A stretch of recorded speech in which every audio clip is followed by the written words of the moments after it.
Bana na nzambe, bana na nzambe, bana na papa, bana na mukonzi ya bakonzi.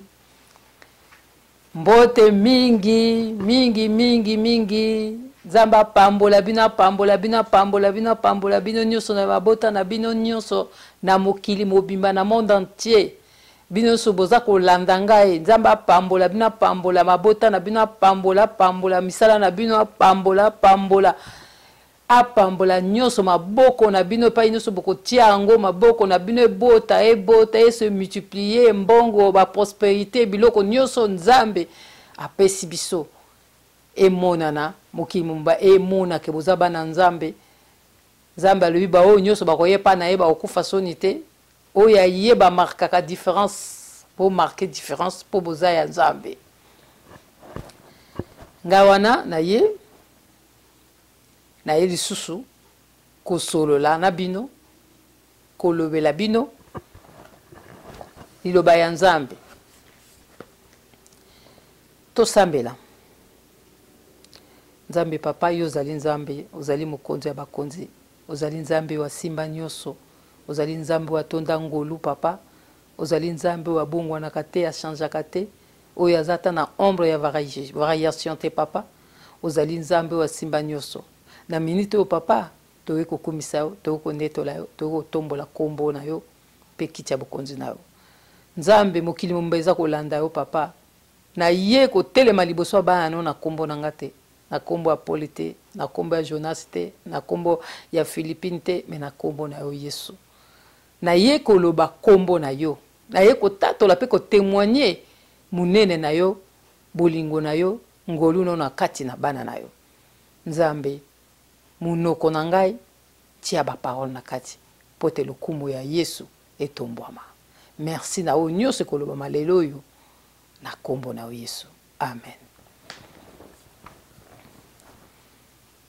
Yesu Kristo aza nzambe. Yesu Kristo aza mokonzi. Yesu Kristo azali likolo ya nyonso. Yesu Kristo azali bolingo. Yesu Kristo azali kimia. Yesu Kristo azali repos. Yesu Kristo ayaki pona kopesa biso bomoya seko, kopesa biso kimia, kopesa biso repos. Yesu ayaki po asomba masumu na biso nyonso. Ayaki po alongola masumu oyo ezali kosepare biso na Nzambe.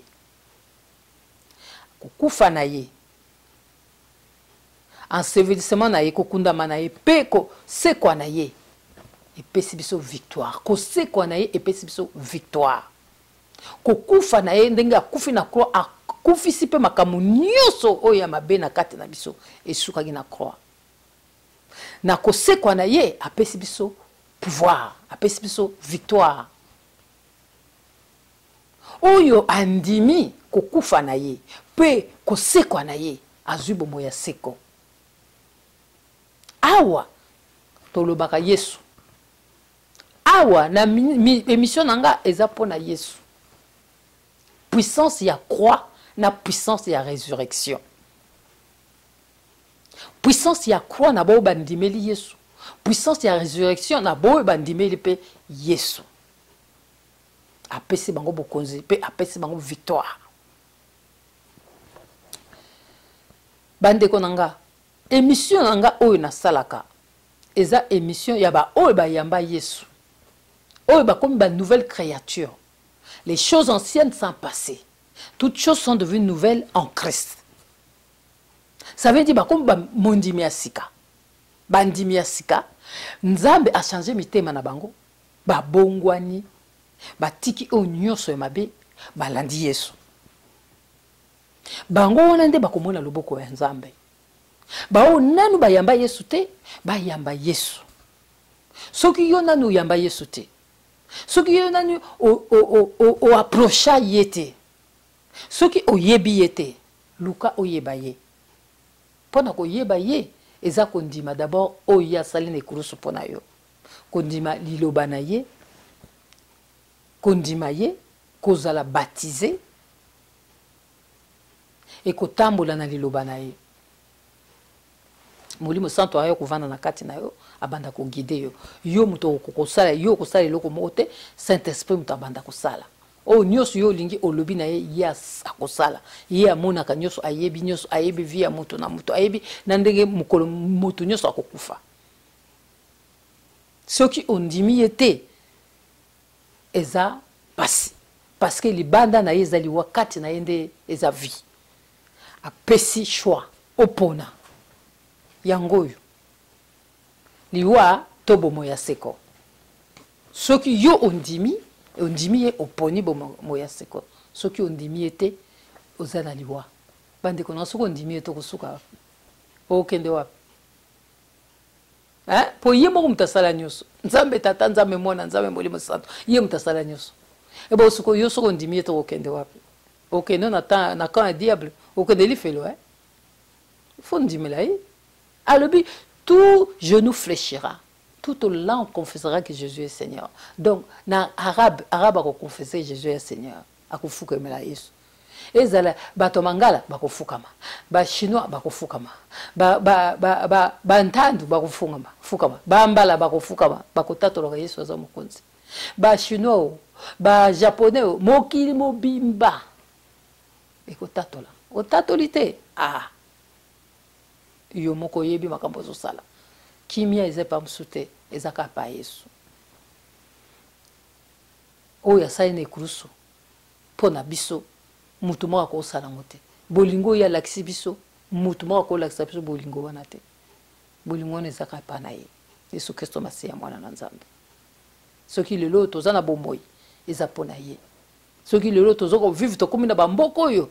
eza pona bolingo na ye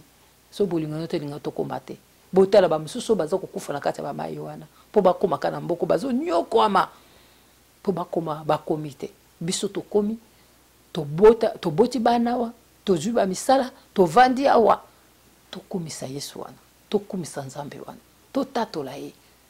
tokumisa munene na ye tokumisa kiti ya bokonzi na ye lelo yo émission ya liboso na lobaki ke soki oza kosambela il faut uzana na kwa na yo moko na kati ya chambre na yo okosambela no partout kosambela no partout epekisami bo balola te makambo na lobi mais soki oza na mwa kwa na yo oyo okutanaka na kwa ya rendez-vous ya yo na papa na yo eza important na kwa wana soki okei kuna okomi kuna liboso respecte ye yebake aza wana banda kopesa ye mbote soki na tongo pesa ye bonjour soki na pokwa na après-midi pesa ye bon après-midi soki na butu pesa ye bonne nuit pesa ye bonsoir yebake yazali wana traité ndenge traitaka Nzambe traitaka plus que même papa oyo aboti yo papa oyo azaka na yo okomona kopesa mbote koya kosola ndenge ozaka na papa no na musuni zala pe na papa na yo ya molimo ndenge wana donc soko ye liboso na ye ndenge na yebisaki bino na émission elekaki liboso il faut kopesa ye merci ko remercier ye na oyo nyonso asali mpona mokolo lelo to mpona butu opo ndenge asalaki asalaka mpe akontinua kosala na boboyi na yo kolala kolamuka eza habitude te kolala kolamuka eza habitude te eza nde Nzambe alingi ozala soki ye te kasi okufi mpo boba nyonso bakufa wana oleki bango te bo baza na kati ya lilita yo oleki bango te mais eza bolingo ne azogarde mpo ayebi ke oza na mission ya kosala na mokili mpona lokumu na ye donc lelo tolinga koloba toyoki kolobela 2 Corinthiens 12 9 tokotanga na mokanda ya 2 Corinthiens 12 9 2 Corinthiens 12 chapitre 12 verset 9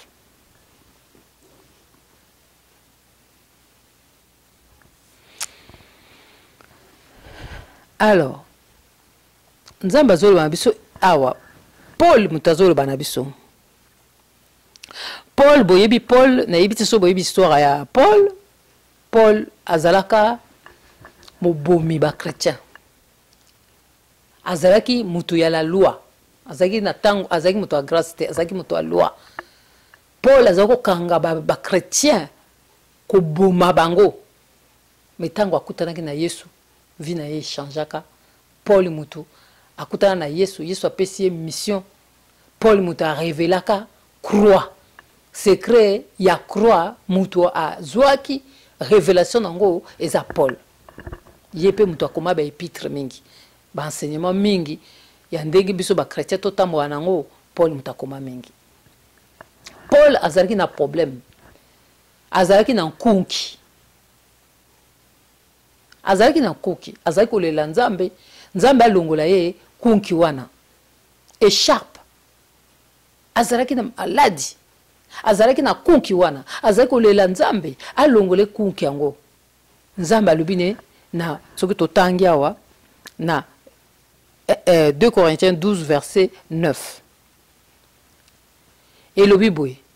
et il m'a dit nzambe alobine ya leleli nzambe okoki kolongolanga kunki ote tout ça nzambe alobine ma grâce te suffit car ma puissance s'accomplit dans la faiblesse.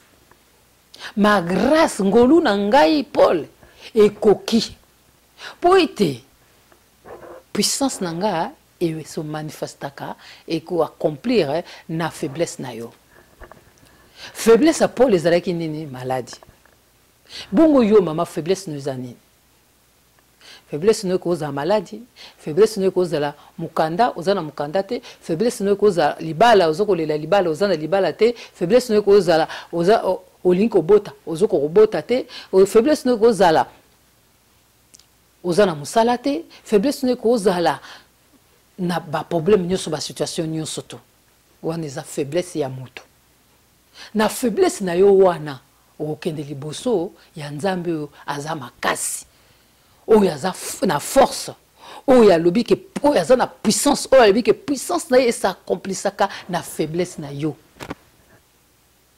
kende liboso na ye loba na ye nzambe na ye liboso na yo yo lobi na liloba na yo na que na kat na faiblesse na ngai grâce na yo pe puissance no et s'accomplissaka na faiblesse na ngai na situation oyo naza nango na ngai moko na okokate olobi na makasi na ngate na puissance na ngate na nguya na ngate mais na puissance na yo na ye liboso na yo na liloba oyo lelo oyo lobi na 2 Corinthiens 12 verset 9 que puissance na yo et se manifestaka na kati ya faiblesse na ngai muto naza faible mais na yo naza puissant donc na ye liboso na yo pour na ko manifester faiblesse nanga et pas na yo mutu ya puissance mutu ya makasi situation oyo na koki angote na problème oyo ngai moko na koki te papa na ye liboso na yo osunga ngai yo lobi na liloba na yo olobi que venez à moi vous tous qui êtes fatigués et chargés je vous donnerai du repos naza fatigué naza chargé nazo kokate yesu na ye na makolo na yo puissance na se manifester na kati ya problème oyo na telemeli yango na boyi yango na kombo na Yesu bande konanga soko za na problème okeli boso nzambe kokendo yo zokende kuna kokende kolela te soko kolela ça veut dire ozomona que yo za capable ya kosisa problème wana omoni parfois na kati ya église ndenge biso tozalaki tango tu bakala tozalaka bazai koloba na biso bolelela nzambe nzambe ko sa problème na bino bolelela nzambe oui okolela nzambe soko péché okolela nzambe soko offenser nzambe na comportement mabe obéir na parole na été o sali lisumu oyebi ke o likambo ya lingaka te yo sali yango oye liboso na ye okolela mawana ye okolela nzambe mais na problème okolela nzambe te okolela nzambe te kobimisa mai na miso sokoza na problème olela pa nzambe te non okuya koyebisa ye oui ya yebi nyoso puisque ya ndenga na bana émission liboso amuna ka nyoso ayebi nyoso to avant yo loba ya yebi déjà oyo koloba Mais apesi yo déjà parole alobi ke ye yesu akufa na ikurusu amemaki masumu na yo amemaki maladie na yo na ikurusu amemaki malédiction donc oza so na malédiction te amemaki maladie oza so maladie te amemaki péché akase mur eza ko séparer yo na nzambe amemaki pauvreté na yo amisali pauvreté po yo koma riche amisali malédiction na croix po yo koma bénédiction. Azu maladie na yo sur le châtiment qui nous donne la paix est tombé sur lui par ses maîtres sur tu es guéri. Azu masumu na yo donc apesi pouvoir a seku apesi pouvoir donc maladie eza so problème yo ko kolele pa na été po epa na ye makila wana esopanaki na Golgotha yango nde sokoli maladie na yo nyonso esokoli malédiction esokoli pauvreté okokolela koya sur liboso na ye po lobake nzambe tala nazokoka te maladie non okotelemela maladie ndeko nanga okotelemela maladie okoboya maladie wana po na émission nanga liboso na lobaki liloba nzambe soka alobi alobi aza mwana na mutu po na kosa bya bongwana te aza mutu po abongwana te aza nzambe tango alobi ke ana croix amemaki maladie na yo nyonso to na croix et pas na ye azomona yo maladie te amemaki malédiction na yo nyonso et pas na ye azomona oza maudité alobi yango memawa alobi Paul alobi en Romains 8:1 il y a point de connaissance pour ceux qui sont en Jésus. Alobi amonim nzambe na likolo azomona yo maladie te azomona yo pauvreté azomona yo maudité azu malédiction non azu ba péché na yo nyonso okomi ya sika maladie wana ekomi ya kala siko za maladie okokende su pa na mutu et pas mutu alobi oza maladie te aza nzambe alobi oza maladie te okende su pa na ye kuna okende kolela susu maladie eza contradiction Mateya biso ou bien tokenda na église te tokenda to yoka ba mateya mususu peut-être pas église te mais peut-être to luka kaka na parole te to luka to ye ba liloba te tant yo kende liboso na ye faut kumisa ye liboso parce que yo ayebi que yo maladie zate donc suko le quoi ya ayebi que yo za maladie te donc yo suko faut le la maladie au boyango obi maladie ngana lingi yo te suko eza passe zo salo suko wa polbi non ngana koza na pasite po nzambe yesu kristo akufela ngana kurusu azwaki maladie na ngani yoso na kurusu wana azwaki maladie azwaki donc nyoso oyo ya mabe estikala ngene kurusu asekwi maladie a sauver ngai a bénir ngai a sauver ngai sauver ça veut dire abimisi yo na muna esclavage abimisi yo abotoli yo na maboko alongolo na maboko ya satana alongolo na kata royaume ya satana ya molili amemi yo na lumière alongolo ya sukoli yo na makila na ye asukoli yo za sous salité to za ki soki ndenge nini ya sukoli yo komi propre bo suko yo ndimi yango te oza maladie okeso pa na yo noko olela nzambe me ya lobi do yo kino malubo ya lobi te alobi oza maladie te donc suko maladie zali boya alobi oza pauvreté pauvre ozomona ke pauvreté ye ozomona ke o eza blocage telema lobela blocage lobela yango lobela boya yango loba ngai nzambe alobi na nga na koyoka ka liloba nzambe ndenge lobi yo maladie oza nango ya te na kati ya nzoto na nga na boyi yo na kombo na Yesu nzoto ezali temple ya Yesu Yesu alobi ke mon corps c'est son temple lobelango soko lobeli yango te maladie kokende te Yesu Kristo tango amonaki azali na kati ya barque tempête wana yaki wana asalaki nini akalimaka tempête na liloba alobi na tempête kangama tempête silaki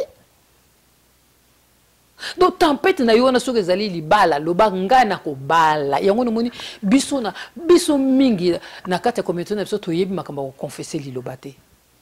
yango nazoba mi botanga pour confesser liloba tu crois dans ton cœur tu confesses dans ta bouche oyo croire na munoko na yo oyo croire na liloba nzambe croire na motema no bimisa ngo na munoko po soki sa satan naza maladie te maladie ni nango naza nango maladie ni Yesu alobinga za maladie te o mbongo mikakatano ezate ato moya omona ngo boyango diable ko sala ndenge ata yo lobi po diable makasi na sala ni makasi ne po asilisa biso ko ndima na biso to loba ke nzambe asala kate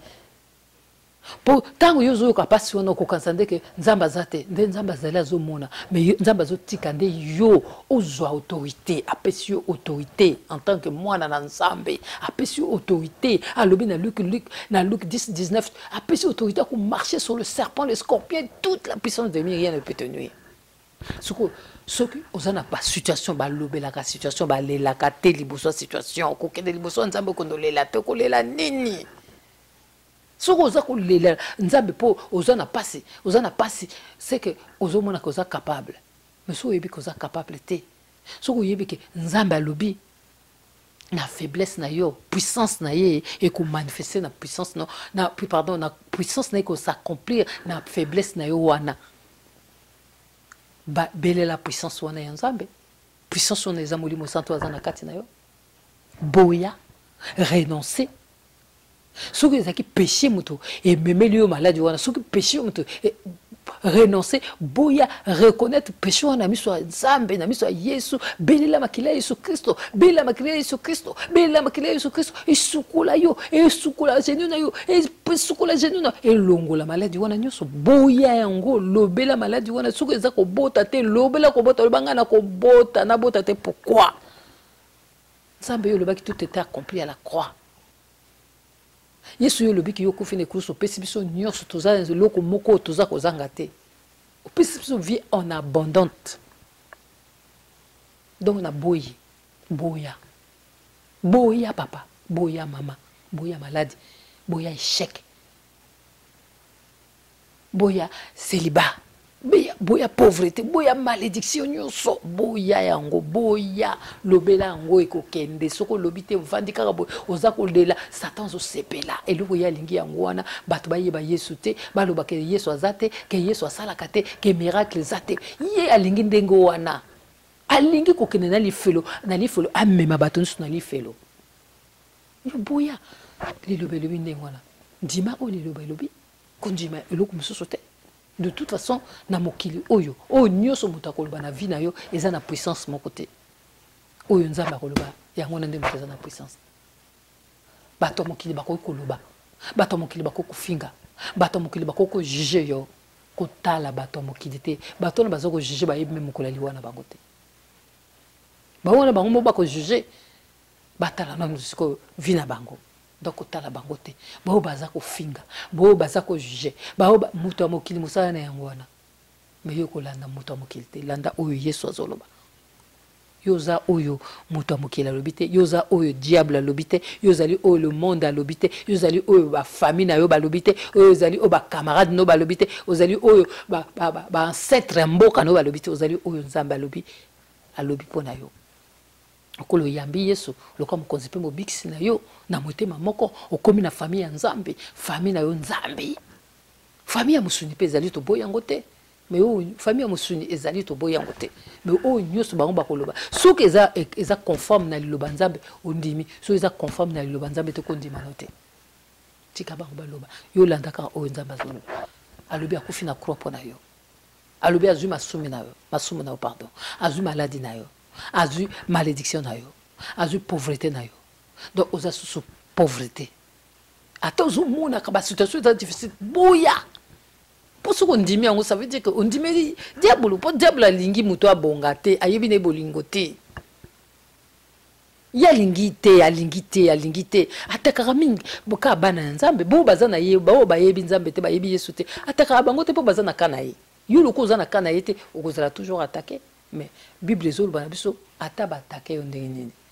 ko bangi lokote mokonzi na biso okonzi azali kola ba konzi nyoso Yesu Kristo masiya mwana na nzamba azali ye wana ye mutabundela kabiso ko bangi lokote zala ne sengo mondimi zala ne sengo papa zala ne sengo mama nazakale msusu na kanisi kaka Yesu salalanga na kurusu esengo tondanga na motema esengo tondanga makasi na motema parce que so na kanisi bolingo nzambe na kati na bomoi nanga na kanisi bolingo nzambe na moya bana nanga pe libota nanga pe mokili mobimba Eh, omwana na bandika ko sepelanga moko. Le mususuki na kanisi bolinga munene wana nazo mériter ngo te vraiment. Donc gratuit apesi ngo mwana musu na bando le langa moko. Ah nzambe fama. Bolingo neza munene pona biso papa tozo mériter ngo te talaka mitu makasi toza nango. Talaka ozo senga le musu to sala attention na yo to kolobisaka yo ko tuté le musu ko vanda toute la journée zo kanzaka ba kamuna yo le musu oliaki ozaki na ole fufute le musu ozo kansa makamsala elo kansa nzambe alingi yo pesa yata ma bisou olo bataka olo banata je t'aime ah alinga masungu te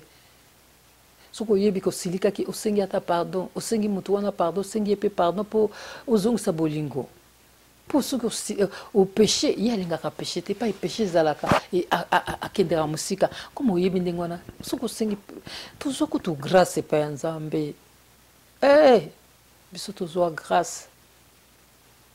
ba Moïse bazwa grâce wana te ba Salomon bazwa grâce wana te biso tozwa na temps grâce ba prophète wana nyonso ba prophétisaki temps oyo ya grâce oyo o biso tozwi soko sali masumu o ndimi yango o reconnaître masumu na yo o tiki masumu o tiki nzela wana o continuer nzela ozwi nzela mususu ya malamu mas obeli makila Yesu Kristo et sukoli yo o continuer mais bango bazaki ndengo na te bango bazaki chanson na te bango bazako pesa ba o ba agneau ba kamati ba agneau bazako masumu na bango bazako sukolango une fois par an biso minute nyoso ah nzamba za bolingo bandeko nanga bolingo nzambe za monene botanga bible pour comprendre ko botanga bible pour comprendre bolingo nzambe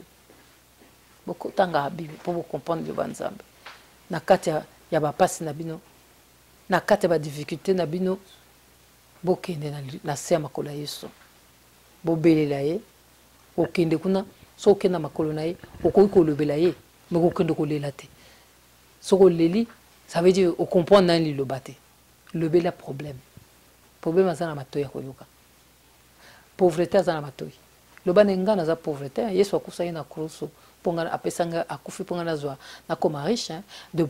riche qu'il était il s'est fait pauvre pour que je sois riche donc ngana za pauvreté boyango atozo mona na miso boya malade zo mona boyango lobelango célibat boya benganga mobile na yo mobile nanga azoya mobile nanga yewa sa ye merci ah chérie ah oso combien na tongo la muki mais chérie yo wana foi elobaka foi esalaka sans foi okoza agréable na nzambe te bandeko nanga oyoki yango na kati ya faiblesse na yo puissance ya nzambe so manifeste yo za faible mais nzambe aza fort donc kokangamaka na Yesu kokangama na liloba na ye tanga liloba lere nyonso tu vraiment nazala na esengo mingi ntango na partageaka liloba nzambe na bino nayebi ke bolingi nzambe mingi nayebi ke boza na Yesu vraiment merci mingi lokwa bolandaka ngai botikala malamu tokosola mbala nsima mpo naza na minute mingi te mbala nsima nakopesa bino nakoloba mingi te nakopesa bino kwa baverse parce que bato mingi babengai nga basengai nga baverse mama apesa biso baverse mpo tosambelaka nango nakopesa bino baverse ya situation na situation napesi verse situation napesi verse alors lakisa bino ndenge bosala ndenge boprier prier na verse wana nzambe apambola bino botika malamu mbala nsima tokokutana merci Seigneur na parole otie na monoko na ngai mpona peuple na yo bénir bango baparole oyo nazoloba etouche mitema na bango ebongola bango nakotanga kombo ya moto mosusu na ye akotanga kombo na Yesu naye kotombola kombo na yo papa kombo na yo ekende likolo likolo likolo likolo libela libela na kombo na Yesu amen merci Seigneur mpona nyonso botika malamu tosola sombasi